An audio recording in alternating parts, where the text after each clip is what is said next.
6 மணிக்கு விளக்கு வச்சா வீட்டுக்கு வந்திரணும். சரிங்க.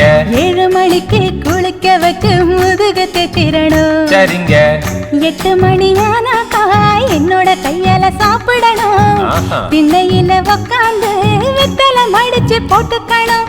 9 மணி அடிச்சா பாய் விரிச்சு கதவடைக்கணும். 10 மணிக்கு விளக்கடைச்சு பக்கத்துல வரணும். 8 பட்டி ராசா கொஞ்சம் காத கொடுங்க லேசா. கட்டண புருஷ நடக்கும் முறையை சொல்லித்தர ரோசா.